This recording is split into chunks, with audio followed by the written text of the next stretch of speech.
There are Formula One teams that win championships and become iconic. And there are Formula One teams that slide down the order and eventually fade away.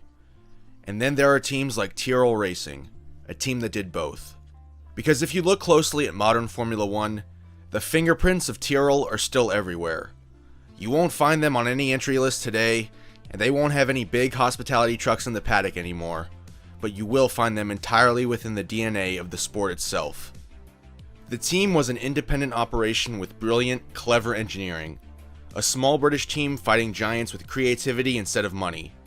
There were once many teams who fit this mold, but no team perfected that mold quite like Tyrrell. This is the story of how a tiny team from a wooden shed rose to the top of Formula One and slowly disappeared into the corporate machine that eventually consumed the entire sport. The story of Tyrrell begins not with Formula One, but with the timber yard in Surrey. Ken Tyrrell was never supposed to become one of the most important figures in racing history. He competed in lower level events throughout the 1950s before realizing something important about himself. He was probably far better at managing drivers than being one. So in 1958, Tyrrell founded his own racing operation out of a former military shed behind his family's timber business. And Ken Tyrrell had an eye for talent. Throughout the 1960s, his junior teams became a proving ground for future stars. But the driver who changed everything arrived in 1963, Jackie Stewart.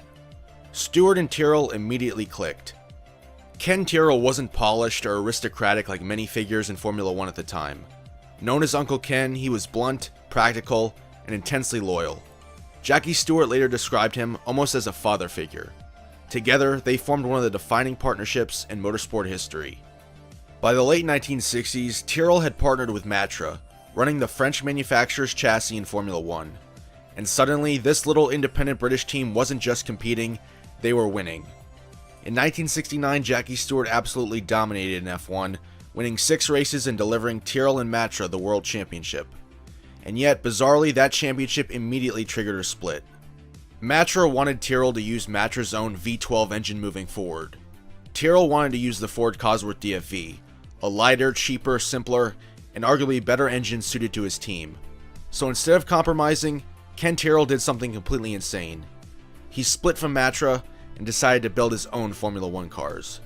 This was the moment that Tyrrell truly became Tyrrell. From this moment on, Ken was going to do things his way, for better or for worse.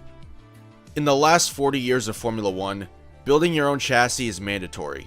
Back then, customer teams could run, and this helped prop up the grid for many years in the early days. For a small independent operation, the idea of building your own chassis was borderline madness. Ferrari had their big factory, and Lotus had Colin Chapman. Tyrrell had a shed in Surrey and a small group of mechanics. But this isn't to say Tyrrell didn't employ talented people, because they did. The Derek Gardner designed Tyrrell 001 debuted in late 1970. It wasn't perfect, but it was fast, albeit unreliable. However, one of its successors, the Tyrrell 003 of 1971, became one of the greatest Formula One cars of all time in the hands of Jackie Stewart. Like in 1969, Stewart again won 6 races in 1971, and Tyrrell won both the Drivers' and Constructors' Championships.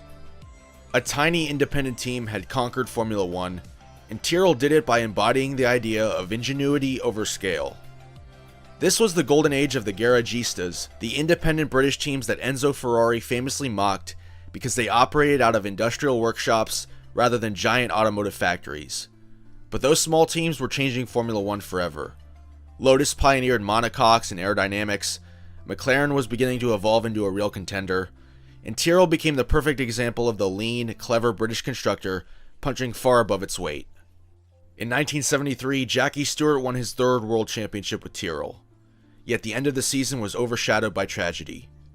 Stewart's teammate and close friend, Francois Sever, was killed during qualifying for the United States Grand Prix at Watkins Glen. The accident devastated the team. Stewart immediately retired from Formula One. Tyrrell withdrew both cars from the race, and just like that, the greatest era in the team's history was over. What followed was one of the hardest challenges any Formula One team can face. How do you survive after losing the generational talent that helped take you to the front? And more tragically, how do you survive after losing the man set to take over as team leader? To Tyrrell's credit, they didn't collapse immediately. Throughout the 1970s, the team remained competitive. Drivers like Jody Scheckter, Ronnie Peterson, and Patrick Depailler kept Tyrrell near the front. The cars were often innovative, occasionally brilliant, and always unmistakably Tyrrell. And no car ever illustrated that idea more than the P34.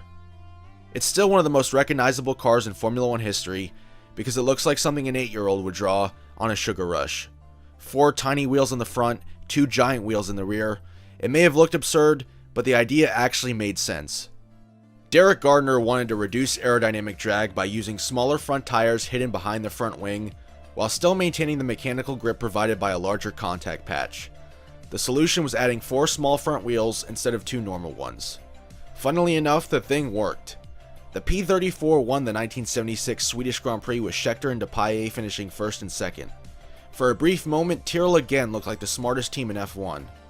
The car was competitive throughout 1976, and the team finished third in the Constructors' Championship, while Scheckter and Depailler finished third and fourth in the Drivers' Championship, behind that year's iconic duo of James Hunt and Niki Lauda. However, the six-wheeler also represented something deeper about Tyrrell's future. Innovation was becoming a survival mechanism. The larger Formula 1 teams were gaining more money, more staff, and more manufacturer support every year. Tyrrell increasingly relied on clever engineering tricks to stay competitive. Sometimes those tricks worked brilliantly, and sometimes they became dead ends. The six-wheeler became less competitive as they tried to evolve it, and as other teams trialed the concept, the FIA mandated all cars must only have 4 wheels. As Formula 1 entered the turbo era in the early 1980s, Tyrrell's decline truly began.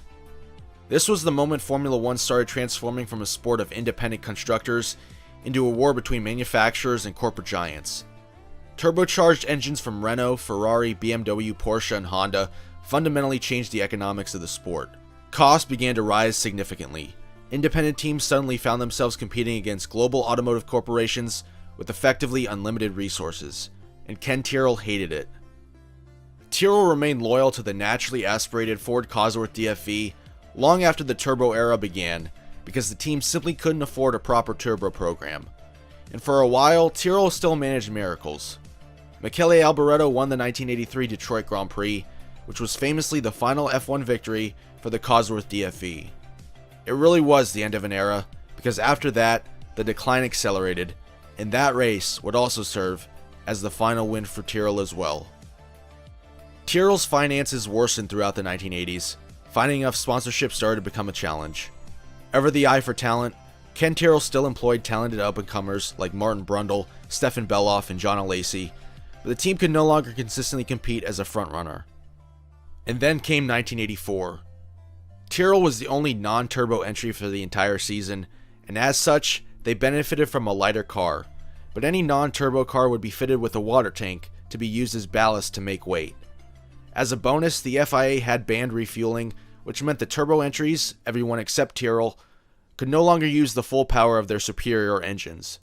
However, to change F1 rules, every team had to vote unanimously, and Tyrrell stood in the way of all the turbo-powered teams from getting refueling reinstated. The Tyrrell's engine ran with a water injection system to cool the cylinders and keep a high power output. This system would be filled up towards the end of the race both to serve its intended purpose and to also meet minimum weight, as there were lines connected to the ballast tank. The original amount of water used to pass inspection before the race would be dumped out in a mixture that included lead shot, and then adding water back into the injection system would also fill up the ballast tank to make weight post-race. This was the team's loophole to run the car under weight in the same way that Brabham and Williams had claimed to be using the water tank to cool their brakes in 1982. Following Brundle's second place at the Detroit Grand Prix, the FIA claimed to have found that the water contained aromatic compounds, and thus Tyrrell was using an illegal fuel source. The FIA charged the team with illegal refueling, the use of illegal fuel, equipping the car with illegal fuel lines, being the lines from the supposed water injection system in the engine to the ballast tank, and with using improper ballast, that being the lead shot mixture. As a result, Tyrrell was disqualified from the entire 1984 season and put under intense scrutiny. Although later analysis suggested the fuel content in the water was minimal and likely legal, the FIA upheld Tyrrell's disqualification from the entire 1984 championship and banned the team from the final 3 races of the season. If that wasn't bad enough, they also fined the team for no showing the races they were banned from, and they wouldn't receive travel compensation to races in 1985 from the FIA either. The punishment devastated Tyrrell financially and politically. Some observers believed all the other teams encouraged the FIA to use the scandal to push the last non-turbo team out of the sport, helping manufacturers and turbo-powered teams gain total control over everything. To this day, many fans still debate exactly how malicious Tyrrell's actions really were. Some viewed it as outright cheating, others viewed it as a desperate independent team trying to survive against vastly richer opponents.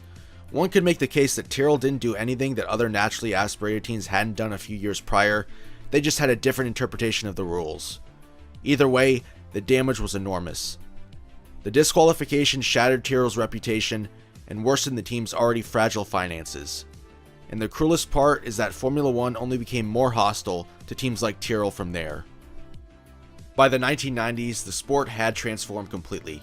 Massive sponsorship deals, manufacturer alliances, wind tunnels, electronics departments, and giant engineering staffs became mandatory just to remain competitive. The old owner-mechanic model was dying.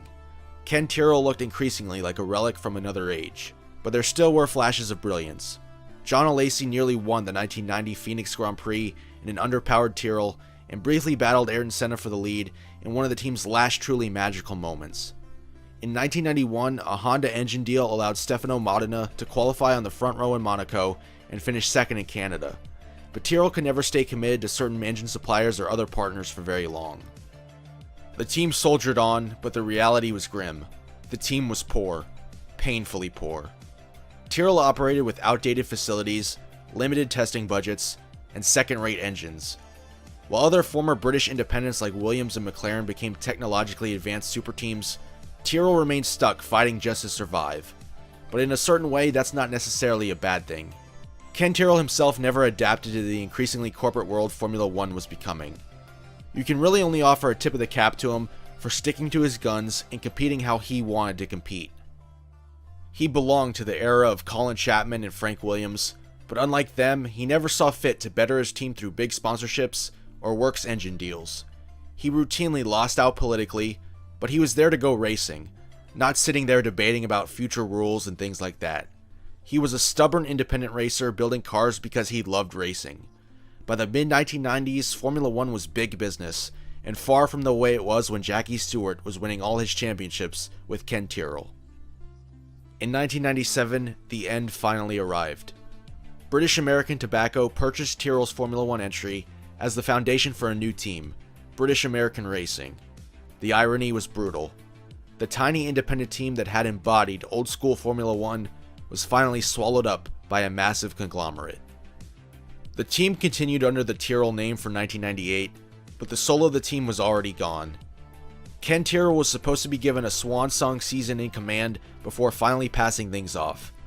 However, he immediately clashed so much with the future BAR management that he stepped down before the 1998 season could even begin. For better or for worse, it was going to be done Ken's way. The final race for Tyrrell came at the 1998 Japanese Grand Prix. Overshadowed by the title decider between Mika Hakkinen and Michael Schumacher, there would be no dramatic farewell or no fairy tale ending. Ricardo Rosset failed to make the 107% rule and DNQ'd, and his teammate Toru Takagi was taken out by the minority of Esteban Tuero. The end for Tyrrell was as just another lower midfield F1 team quietly disappearing. And yet, in a strange way, Tyrrell never truly died.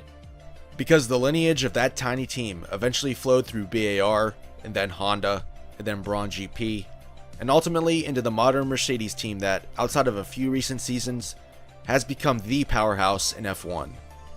One of the most dominant teams in F1 history can trace part of its lineage back to a shed behind a timber yard in Surrey. Spiritually, Tyrrell represents something that Formula One lost a long time ago. A time when a tiny independent team could outsmart giants. When a pure racer with a wild idea could change the sport. When Formula One was still small enough for personal ingenuity to matter more than corporate structure.